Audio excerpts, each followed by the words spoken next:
ওং মঙ্গল ভগবান বিষ্ণু মঙ্গলং গরুড়ধ্বজ মঙ্গলং পুণ্ডরীকাক্ষ মঙ্গলং পুরুষোত্তম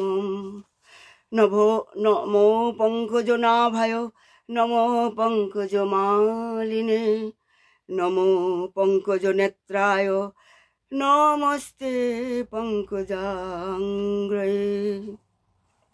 প্রথমে আমি গুরুদেবের চরণে এবং সমস্ত গুরু পরম্পরা এবং সমস্ত আচার্যবর্গের চরণে আমার কোটি কোটি দণ্ডবোধ প্রণাম, আর সমস্ত ভক্তদেরকে আমার দণ্ডবোধ প্রণাম। দর্পহারী, মুকুন্দ মুরারি, মধুসূদন, ননীচূড়া, পতিত পাবন, দারিদ্র ভঞ্জন, দেবদীনবন্ধু, নৃসিংহ মুরারি, ভক্ত প্রাণধন, এই অখিল ব্রহ্মাণ্ডের অধিপতি কুঞ্জ নিকুঞ্জেশ্বর শ্রী রাধা মাধবের শেষ কৃপায় এবং তার আহ্লাদিনী শক্তি রাধারানীর শেষ কৃপায় আমরা প্রতি শনিবারে এই শিবানন্দ বাবার সৎসঙ্গে বৈষ্ণবদের পরম ধন শ্রীমদ্ ভাগবতম শ্রীহরির বাংময়ী প্রতিমূর্তি শ্রীমদ্ ভাগবতমের রস আস্বাদন করবার আমরা সৌভাগ্য লাভ করেছি। আমি প্রথমেই বলছি, আমার কোনো নিজের কোনো যোগ্যতা নেই, কারণ আমি হচ্ছে একটা নলের জল, মানে বাবার কৃপায়, গুরুদেবের কৃপায়, রাধারানীর কৃপা, ভগবান শ্রীকৃষ্ণচন্দ্রের কৃপায় আমি কৃপা হচ্ছে যমুনার জল এবং গঙ্গার জল। কারণ নলের জল দিয়ে কেউ আচমন করে না, সবাই গঙ্গা এবং গঙ্গার জল, যমুনার জল দিয়ে আচমন করে মানে। কিন্তু এটাই আমার হয়তো বা আমার পূর্বজন্মের স্বীকৃতি বা সৌভাগ্য যে নলের জল এই গঙ্গা এবং যমুনার জলে মিশেছে। সেটা আপনাদের সবাই আমার প্রতি ভালোবাসা এবং আশীর্বাদ বলে মনে করি। কারণ আমি এখানে বক্তা হয়ে বসিনি, প্রবক্তা নই আমি। এখানে প্রবক্তা হচ্ছেন, মুখ্য প্রবক্তা হচ্ছেন সুত গোস্বামী, মুখ্য প্রবক্তা হচ্ছেন সুখদেব গোস্বামী, মুখ্য প্রবক্তা হচ্ছেন মৈত্রী ঋষি। তাই আমরা সবাই শুনবো যে কিভাবে এই আমরা সবাই একটা পরিবারের মতো এখানে বসেছি এবং এখানে সুখদেব গোস্বামী কি অমৃতময় বাণী তিনি কথা বলেছেন, আর ব্যাসদেব কি অমল পুরাণ রচনা করেছেন, আর সুত গোস্বামী সনকাদি ঋষিকে কি সব প্রশ্নের উত্তর দিয়েছেন। আমরা সবাই মিলে শুনবো। আমি কনিষ্ঠ ভক্ত, আমার কোনো ভুল ত্রুটি হলে আপনারা ক্ষমার দৃষ্টিতে দেখবেন। আমরা দেখেছি যে কিভাবে সুখদেব গোস্বামী পরীক্ষিত মহারাজকে বলছেন যে ঋষিদের দ্বারা অনুপ্রাণিত হয়ে, মানে দেবরাজ ইন্দ্র বৃত্তাসুরকে তিনি বধ করেছিলেন। আর কারণ পূর্বেও অলরেডি আগেও বিশ্বরূপকে ব্রাহ্মণ যে পুরোহিত্য করেছিলেন তাকেও বধ করেছিল ইন্দ্র। আর এখন আবার দ্বিতীয়বার ঋষিদের বাক্যে অনুপ্রাণিত হয়ে ভগবান দেবরাজ ইন্দ্র তিনি কিন্তু বধ করতে চাননি দ্বিতীয়বার, কিন্তু ঋষিদের দ্বারা অনুপ্রাণিত হয়ে দেবরাজ ইন্দ্র বৃত্তাসুরকে বধ করেছিলেন। আর বৃত্তাসুর নিহিত হলে সেই ব্রহ্ম হত্যার পাপ ইন্দ্রকে আশ্রয় করেছিল মানে। আর ইন্দ্র মানে যখন স্বর্গরাজ্যে যখন অনুপস্থিত ছিলেন, কারণ ইন্দ্র যে পাপ করেছিলেন ব্রাহ্মণ হত্যার পাপ, সেটা প্রায়শ্চিত্ত রূপ মানে যজ্ঞ অনুষ্ঠান করে কিন্তু ইন্দ্রের পক্ষে সেই পাপ থেকে মুক্তি লাভ করা সম্ভব ছিল না। তাই ইন্দ্র তিনি মানস সরোবরে, মানস সরোবরে তিনি প্রবেশ করেছিলেন এখানে, এবং সেখানে তিনি 1000 বছর ধরে তিনি তপস্যা করেছেন ভগবানের কৃপালাভ করার জন্য মানে। আর ইন্দ্র যখন স্বর্গ থেকে অনুপস্থিত ছিলেন তখন নহুষ তার স্বর্গরাজ্যের দায়িত্বভার গ্রহণ করেছিলেন। এবং আর আমরা আজকে রস আস্বাদন করব কিভাবে মহারাজ নহুষ সেই সপ্তদ্বীপ সমন্বিত স্বসাগরা পৃথিবীর যিনি অধীশ্বর ছিলেন, তিনি পরে স্বর্গরাজ্যের পদ নিয়েছিলেন। কিন্তু স্বর্গের দেবরাজ ইন্দ্রের পত্নী মানে শচীদেবীর প্রতি অশুভ আচরণ করার ফলে মুনি ঋষিদের দ্বারা অভিশপ্ত হয়ে তিনি অজগর সাপের মানে দেহ প্রাপ্ত লাভ হয়েছিলেন, মানে একটা সাপের দেহ লাভ করেছিলেন তাদের এই ঋষিমুনিদের অভিশাপে, মানে। আর পিতার উত্তরাধিকারী রূপে তার জ্যেষ্ঠ পুত্র, নহুষের জ্যেষ্ঠ পুত্র তো রাজা হওয়ার কথা, কিন্তু নহুষের জ্যেষ্ঠ পুত্র তিনি রাজা হতে চাননি, তিনি সাম্রাজ্য পদ গ্রহণ করতে চাননি, কারণ তিনি পারমার্থিক সিদ্ধি লাভের জন্য সন্ন্যাস ধর্ম গ্রহণ করেছিলেন। তার ফলে কি হয়েছিল, নহুষের দ্বিতীয় পুত্র যার নাম ছিল যজাতি, তিনি এই সমগ্র পৃথিবীর একছত্র সম্রাট, মানে চক্রবর্তী রাজা যাকে বলা হয়, পৃথিবীর অধীশ্বর রূপে তিনি রাজপদে তিনি অভিষিক্ত হয়েছিলেন, মানে। আর মহারাজ যজাতি তিনি মানে সমগ্র তার নাম, সেই ছোট ছেলের নাম ছিল যজাতি, মানে। মহারাজ যজাতি কি তিনি অসুর কুলের গুরুদেব হচ্ছেন শুক্রাচার্য, তার কন্যা দেবযানী এবং অসুরদের রাজা বৃষপর্বার কন্যা শর্মিষ্ঠাকে বিবাহ করে সমগ্র পৃথিবী শাসন করেছিলেন এই যজাতি। তার রাজ্যে তখন প্রজারা খুব সুখে শান্তিতে ছিল। দুজন, মানে একজন হচ্ছে মানে দেবগুরু, না অসুরদের গুরু শুক্রাচার্যের কন্যা দেবযানী, আর অসুরদের রাজা বৃষপর্বার কন্যা শর্মিষ্ঠাকে বিবাহ করেছিলেন। আর তাই আমরা দেখছি মহারাজ যজাতি মানে ক্ষত্রিয় হওয়া সত্ত্বেও, তিনি তো ক্ষত্রিয় ছিলেন, তিনি কিন্তু ব্রাহ্মণ এবং অসুরের কন্যাকে বিবাহ করতে হয়েছিল। আর আর কেন, সেটা এই কাহিনীটা আজকে আমরা রস আস্বাদন করব। এক সময় কি হয়েছিল, এই অসুররাজ বৃষপর্বা রাজার কন্যা শর্মিষ্ঠা 1000 সখী মানে পরিবৃত হয়ে, মানে দেবযানী সহ, সেই গুরু শুক্রাচার্যের কন্যা দেবযানী সহ তারা প্রাসাদের উদ্যানে তারা মানে বিহার করছিলেন, মানে শর্মিষ্ঠা দেবযানী সখী পরিবৃত হয়ে, দাসী পরিবৃত হয়ে, মানে। আর সেখানকার সরোবরগুলি পদ্ম ফুলে মানে পূর্ণ ছিল, মানে।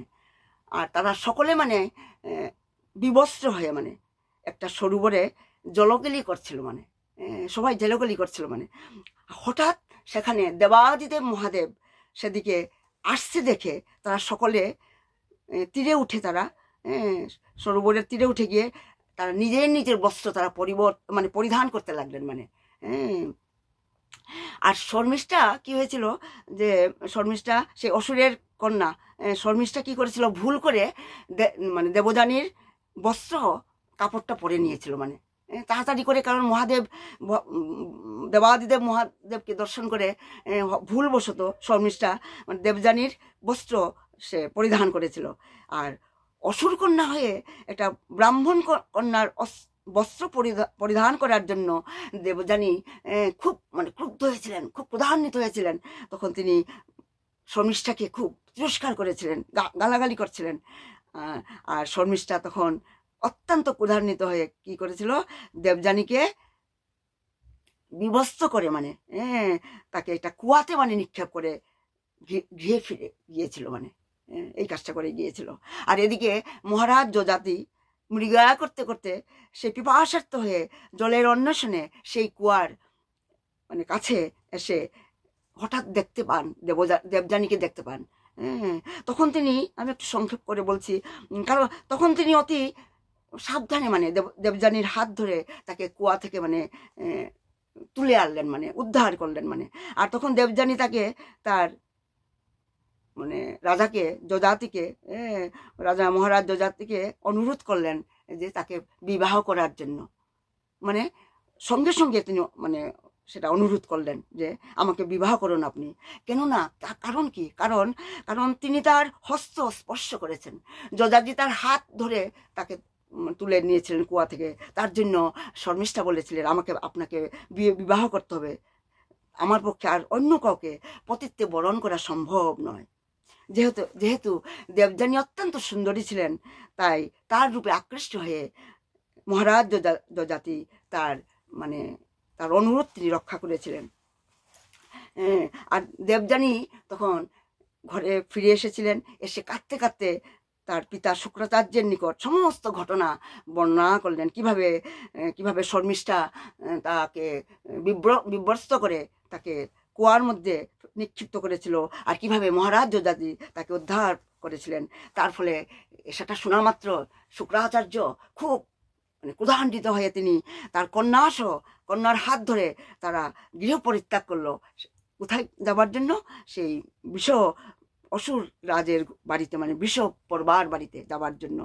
আর শুক্রাচার্যকে পথে আসতে দেখে রাজা বিষপর্বা, সে অসুর রাজ বিষপর্বা তার মনোভাব বুঝতে পারলেন এবং তাহার চরণে পতিত হয়ে ক্ষমা ভিক্ষা করলেন। তাকে বললেন, আমাকে ক্ষমা করুন, কারণ অসুর গুরু শুক্রাচার্য বিষপর্বাকে তখন আদেশ দিলেন যে সে যেন দেবযানীর মনোবাঞ্ছা পূর্ণ করে। দেবযানী আমার কন্যা, দেবযানী কি চায় সেটা তোমার কন্যাকে আর তোমাকে তার মনের আশা পূর্ণ করতে হবে, সেটা বললেন। তাতে বিষপর্বা রাজা, সেই অসুররাজ, তিনি সম্মত হলেন। কারণ কারণ কারণ শুক্রাচার্য হচ্ছে অসুরদের গুরুদেবকে অসন্তুষ্ট করলে যে কি মহা বিপদ হবে সেটা বিষপর্ব বুঝতে পেরেছিলেন। তাই বললেন, ঠিক আছে, আপনি যাই বলবেন, আপনার কন্যা যা বলবেন আমরা তাই করব। তখন দেবযানীকে যখন জিজ্ঞাসা করা হলো তার কি মনোবাঞ্ছা, কি চায়, তখন দেবযানী বললেন তিনি যখন বিবাহ করে যখন পতির গৃহে যখন যাবেন তখন যেন শর্মিষ্ঠা যেন তার 1000 দাসী সহ তাকে অনুগমন করে, সেও যাতে আমার পতির ঘরে গমন করে দাসী হয়ে আমার দাসী হতে হবে, সেটাই সে মনোবাঞ্ছা করলো, সেটাই চাইলো দেবযানী। আর রাজা অসুররাজ বিষপর্বা বুঝতে পেরেছিলেন যে তার গুরু শুক্রাচার্য যদি অপ্রসন্ন হন তাহলে তার মহা সর্বনাশ হবে। তাই তিনি তার কন্যা শর্মিষ্ঠাকে দাসী রূপে দেবযানীর হস্তে সমর্পণ করেছিলেন। আর যথাসময়ে শুক্রাচার্য তার কন্যা দেবযানীকে মহারাজ যযাতির সঙ্গে বিবাহ দিলেন। বিবাহ কাজ সম্পন্ন হলো। আর আর সমগ্র দাসী সহ শর্মিষ্ঠা দেবযানীর সঙ্গে তার পতির গৃহে যাত্রা করলেন, অনুগমন করলেন। আর শুক্রাচার্য কিন্তু অসুরদের গুরুদেব শুক্রাচার্য তখন মহারাজ যযাতিকে সাবধান করে দিয়েছিলেন যে কখনো কিন্তু শর্মিষ্ঠা ভুলক্রম শর্মিষ্ঠাকে সম্ভোগ করবে না। আর এদিকে দিন কাল এইভাবে খুব আনন্দে অতিবাহিত হচ্ছিল। আর দেবযানীর 2টা পুত্র হয়েছিল। আর দেবযানীর পুত্র সুপত্রবতী দেখা দর্শন করে শর্মিষ্ঠার মনেও পুত্র সন্তান লাভের বাসনা জন্মালো। তখন সেই শর্মিষ্ঠা মহারাজ যযাতির কাছে তার মনোবাসনা ব্যক্ত করলো। তিনি আর মহারাজ যযাতি তাতে সম্মত হলেন এবং যথাসময়ে শর্মিষ্ঠারও সন্তান হয়, শর্মিষ্ঠা গর্ভবতী হয়। আর সেটা জানতে পেরে দেবযানী অভিমান করে তার পিতৃগৃহে শুক্রাচার্যের বাড়িতে যাওয়ার জন্য তিনি উদ্যত হলেন। আর মহারাজ যযাতি দেবযানীকে খুবই ভালোবাসতেন, তাই মহারাজ যযাতি তাকে প্রসন্ন করার জন্য বহু চেষ্টা করলেন, কিন্তু ব্যর্থ হলেন। কিছুতেই তিনি পারলেন না তাকে রাখতে। সে দেবযানী তার পিতৃগৃহে তিনি অভিমান করে তিনি চলে গেলেন। আর আর দেবযানীর গর্ভে কিন্তু 2টো সন্তান ছিল, পুত্র সন্তান, যদু এবং তুর্বসুর, 2জন পুত্র। আর শর্মিষ্ঠার গর্ভে 3টা ছেলে, তাদের নাম হচ্ছে দ্রব্য, অনু এবং পুরু, 3জন পুত্র। আর এদিকে শুক্রাচার্য যখন দেবযানী যখন বাড়িতে গেল, সব খুলে বলল, তখন শুক্রাচার্য খুব ক্রোধান্বিত হয়ে তিনি অভিশাপ দিলেন। কারণ তার নির্দেশ অমান্য করার ফলে শুক্রাচার্য রাজা যযাতিকে জরাগ্রস্ত বিকৃত রূপ লাভ করার জন্য অভিশাপ প্রদান করলেন। কারণ তখনকার দিনে সাধুর মুখ থেকে গুরুর বাক্য হ্যাঁ, কখনো নিষ্ফল হয় না, মুখে যা বেরোবে তা ফলবেই ফলবে মানে। হ্যাঁ, তাই অভিশাপ পাওয়া মাত্র যজাতি, মহারাজ যজাতি জরাগ্রস্ত একটা বৃদ্ধ হয়ে তার বিকৃত রূপ ধারণ করলো। আর সুন্দরী স্ত্রীকে, কারণ দেবহূতি খুব সুন্দরী ছিলেন, খুব ভালোবাসতেন তিনি, আর সুন্দরী স্ত্রীকে ভোগ করার প্রবল বাসনা থাকায়, যদিও তিনি বৃদ্ধ হয়েছিলেন, তার সেই মনে বাসনা থাকায় তিনি সেই অভিশাপ থেকে মুক্ত হওয়ার জন্য তিনি শুক্রাচার্যের কাছে তিনি বিশেষভাবে তিনি অনুরোধ করলেন। তখন শুক্রাচার্য, তার জামাতা, শত হলেও তো জামাতা, তার মানে শুক্রাচার্য তখন বললেন যে যদি কারোর যৌবনের বিনিময়ে মানে তিনি মানে তার যে বৃদ্ধাবস্থা, তার যে জোড়া, সেটা কাউকে যদি প্রদান করেন, আর সেই ব্যক্তির যৌবন যদি তিনি মানে লাভ করেন, তবে তিনি মানে যৌন সুখ তিনি মানে উপভোগ করতে পারবেন। তখন রাজা যজাতি তখন তার জ্যেষ্ঠ পুত্র যদুকে তার বার্ধক্য এবং জরার বিনিময়ে তার যৌবন বিনিময় করতে অনুরোধ করলেন, যাতে তিনি আরও যাতে ইন্দ্র তৃপ্তি করতে পারেন, উপভোগ করতে পারেন। কিন্তু জ্যেষ্ঠ পুত্র যদু তাতে রাজি হননি, কারণ যদু পারমার্থিক জ্ঞানে এত মানে প্রখর ছিল না। মানে যদু বলছে না না না, সেটা সম্ভব নয়। তখন মহারাজ যজাতি ইন্দ্রসুখ ভোগকে কারণ জীবনের একমাত্র উদ্দেশ্য মনে করে তিনি ক্রমে ক্রমে তার অন্যান্য পুত্রদেরও একই প্রস্তাব দেন, আর কেউ কিন্তু তার প্রস্তাব মানতে রাজি হননি, মানে কেউ তার মানেনি, রাজি হয়নি। মানে অবশেষে রাজা যজাতি তার কনিষ্ঠ পুত্রকে, যাকে খুবই ভালোবাসতেন, সেই কনিষ্ঠ পুত্র পুরুকে তার বার্ধক্য গ্রহণ করে তার বললেন এবং যে তুমি তোমার যৌবন আমাকে দাও পুত্র। তখন তিনি বললেন যে তখন পুরু পারমার্থিক জ্ঞানে খুব মানে কি বলে তার উন্নত ছিল, মানে তাই তিনি বললেন যে পিতার কাছে পুত্র সর্বতোভাবে ঋণী, তাছাড়া পিতার ঔরসে তিনি এই মনুষ্যদেহ লাভ করেছেন, যে মনুষ্যদেহ দ্বারা পরম পুরুষ ভগবানের পার্শ্বদত্ত লাভ করা যায়। এইমাত্র দেবাশিস দাও তো বললেন যে একমাত্র মনুষ্য দেহ পেয়েই আমরা ভগবানের ভজন করতে পারি, আমরা হরিকীর্তন করতে পারি, হরিকথা শ্রবণ করতে পারি, যেটা অন্য কোনো 84 লক্ষ জনের মধ্যে 80 লক্ষই তো হচ্ছে অন্যান্য জীবজন্তু, পশু পক্ষী, কৃমি কীট পতঙ্গ, বৃক্ষ তরুলতা, জলজ অন্ডজ, তারা কিন্তু তাদের পক্ষে সম্ভব নয় ভগবানের পার্শ্বদত্ত মানে লাভ করার জন্য কীর্তন করা, জপ করা। একমাত্র মনুষ্য দেহই তা সম্ভব। তাই পুরু তখন তার বাবাকে বলছে একমাত্র এই মনুষ্য দেহ আমি আপনার থেকেই আমি লাভ করেছি, এই মনুষ্য দেহ দ্বারা পরম পুরুষ ভগবানের পার্শ্বদত্ত লাভ করা যায়। আর তিনি আরও বললেন যে উত্তমশ্চি স্থিতং কুর্যাৎ প্রত্যকারিত মধ্যম অধম অশ্রদ্ধায়া কুর্যাৎ কর্তচরিতং পিতু। তিনি বললেন, এই শ্লোকটার অর্থ হচ্ছে যে পুত্র পিতার ইচ্ছা অনুসারে আচরণ করেন তিনি হচ্ছেন উত্তম, উত্তম পুত্র। আর যিনি পিতা আদেশ করলে সেই আদেশ পালন করেন তিনি হচ্ছেন মধ্যম শ্রেণীর পুত্র। মানে আর যে পুত্র অশ্রদ্ধার সঙ্গে পিতার আদেশ পালন করে, মানে পিতা আদেশ দিয়েছে আর ইচ্ছা নেই, অশ্রদ্ধা মানে সঙ্গে যখন সেই আদেশ পালন করে সে হচ্ছে অধম মানে। কিন্তু যে পিতার আদেশ পালন করে না, মানে একদমই শুনে না, অবাধ্য মানে পিতার, মানে সে পিতার বিষ্ঠা সদৃশ মানে। তাই তো সেই পুত্র নয়, সে হচ্ছে মূত্র, তাকে মূত্র বলা হয়। মানে আচ্ছা, পিতার প্রতি মানে কর্তব্য উপলব্ধি করে পুরু তার পিতার জোড়া বেধি তার বৃদ্ধাবস্থা গ্রহণ করলেন।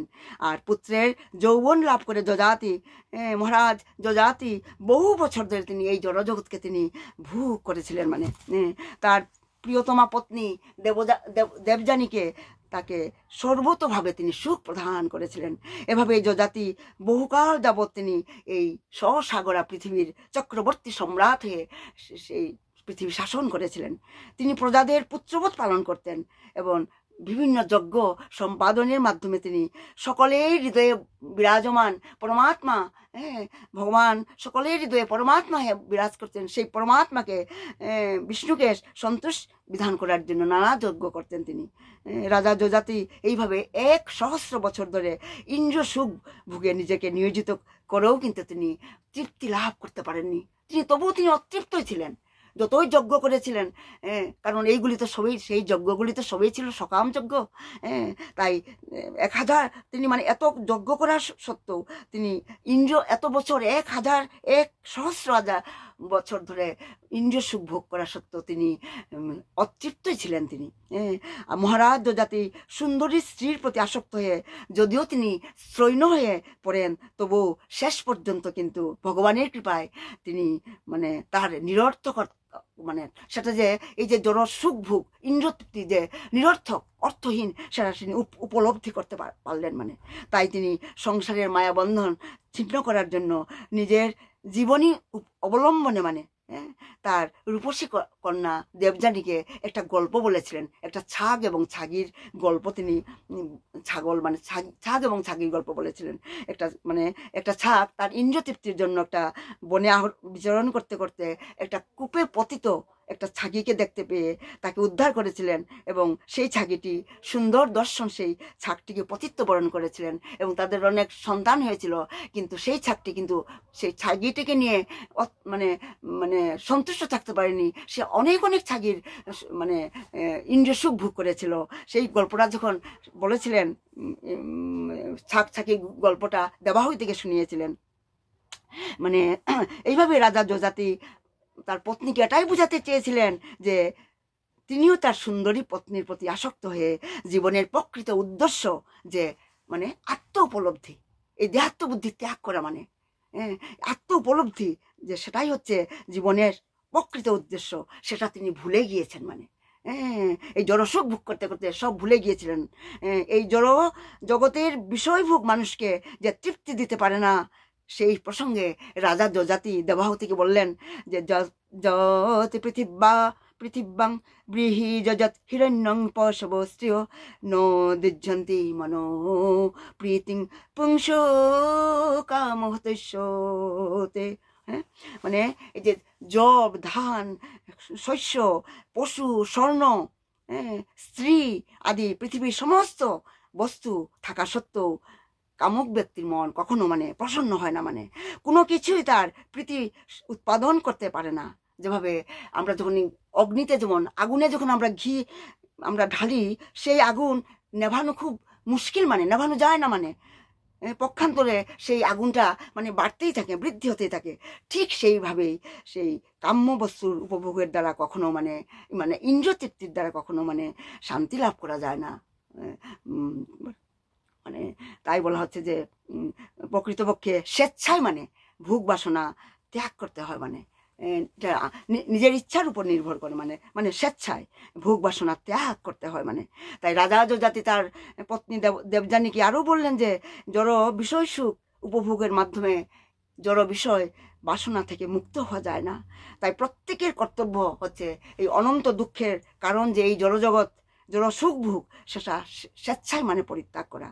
কারণ আমাদের এই জড় ইন্দ্রিয়গুলি খুবই বিপজ্জনক। মানে সেই ইন্দ্রিয়গুলি যে কিভাবে মানে আসক্ত হতে পারে সেই সম্বন্ধে রাজা যযাতি আবার আরো বললেন, মাত্রা শস্ত্রা দুহিত্রা বা না বিষ বক্তাসনো ভবেত বলবাণী ইন্দ্রিয় গ্রামং গ্রামং বিদ্যাংশ মৌপি কশ্যতি। মানে ইন্দ্রিয়গুলি মানে এতই মানে কি বলা হয়, কিভাবে যে মানে আসক্ত হতে পারে এই জড়জগতের ইন্দ্রিয় সুখের জন্য।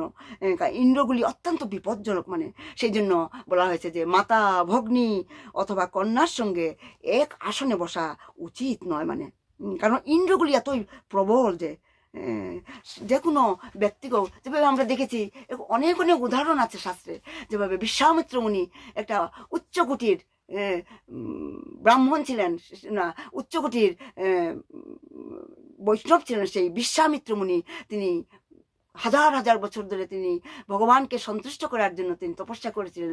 সেই বিশ্বামিত্রেরও তো মানে তপস্যা ভঙ্গ হয়েছিল। মেনকার দ্বারা। তাই ইন্দ্রিয়গুলি বড়ই মানে বিপজ্জনক মানে। আর কেউ যখন জানতে পারে আর যে স্বর্গলোকের সুখ বা এই যে জড়জগতের যে কোনো জড় সুখ ভোগ অনিত্য এবং অর্থহীন, তখন তিনি এই জড়সুখ ভোগবে প্রতি মানে আকাঙ্ক্ষা তখন তিনি করেন না মানে। মানে তার তখন মানে সেলফ রিয়েলাইজেশন যখন আমাদের হয়ে যায়, যে ব্যক্তির হয়ে যায়, এমনকি তখন তিনি ভুলেও চিন্তা করেন না তিনিই হচ্ছেন আত্মদর্শী ব্যক্তি মানে হি ইজ দ্য মানে সেলফ রিয়েলাইজড পার্সন, তত্ত্বদর্শা ব্যক্তি। তখন তিনি এই দেহকে মানে আত্মবুদ্ধি করেন না মানে। তখন কি হয়, তখন সেই ব্যক্তি সেই ভক্ত মানে সেই সাধক মানে উপলব্ধি করতে পারেন যে স্বরূপে তিনি হচ্ছেন একজন চিন্ময় আত্মা মানে। I am not the body, আমার পরিচয় হচ্ছে I am not the body. কারণ এই জড়দেহটা এই বডিটা তো আমাদের পঞ্চভূতে গড়া, জল অগ্নি বায়ু তারপরে আকাশ মাটি, এই 5টা উপাদানে গড়া আমার এই শরীর। মৃত্যুর পর জল জলে মিশে যাবে, অগ্নি অগ্নিতে মিশে যাবে, বায়ু বায়ুতে মিশে যাবে, আকাশ আকাশে মিশে যাবে। আমার মৃত্যুর পর এই দেহ মানে পুরে ছাই হয়ে যাবে। তাই তখন আমি বুঝতে পারবো যে আমি দেহ নই, আমি হচ্ছি একটা চিন্ময় আত্মা মানে। কারণ মমই মাংস জীবলোকে জীবভূত সনাতন। তো এই জড়জাগতিক সুখ ভুকেই হচ্ছে এই সংসার বন্ধনের কারণ মানে। তাই রাজা যজাতি মায়া সুখের এই জড়জাগতিক সুখের নিরর্থকতা উপলব্ধি করে তিনি তার নিজের যৌবনটা মানে তিনি আবার তার পুত্র কনিষ্ঠ, সবচেয়ে ছোট ছেলে, আদরের ছেলে, সেই ঠিক আছে তার ছোট কনিষ্ঠ পুত্রকে পুরুকে তার যৌবন ফিরিয়ে দিয়ে তিনি তার কাছ থেকে তার বার্ধক্য এবং জরা গ্রহণ করেন। আর রাজা যজাতি তখন তার সাম্রাজ্যের কিছু কিছু অংশ তার অন্যান্য আর 4 জন পুত্রকে মানে তাদের হাতে সমর্পণ করে, আর কনিষ্ঠ পুত্র পুরুকে এই শশাগোড়া পৃথিবীর চক্রবর্তী সম্রাট পটে অভিষিক্ত করে তিনি মহারাজ যজাতি তিনি ভগবানের পাদপদ্ম আশ্রয় করার জন্য গভীর অরণ্যে প্রবেশ করেছিলেন। এবং তার অনুসরণ করে তার পত্নী দেবযানীও সেই একই পন্থা মানে তাকে পতির অনুগমন করেছিলেন মানে। আজ আমার সময় শেষ হয়ে গেছে। নিতাই গৌর সীতানাথ প্রেমানন্দে। হরি হরি বল, হরি হরি বল। আমার ভুল ত্রুটি মার্জনা করবেন। অধরং মধুরং বদনং মধুরং নয়নং মধুরং হসিতং মধুরং হৃদয়ং মধুরং গমনং মধুরং মধুরাধিপতে রসিলং মধুরং বচনং মধুরং চরিতং মধুরং বসনং মধুরং ললিতং মধুরং চরিতং মধুরং ভ্রমিতং মধুরং মধুরাধিপতে রসিলং মধুরং। গৌর প্রেমানন্দে। হরি হরি বল, হরি হরি বল। জয় শ্রী রাধে, জয় শ্রী রাধে। শিবানন্দ বাবা রাধে রাধে, প্রণাম। রাধে শ্যাম, রাধে শ্যাম, প্রণাম।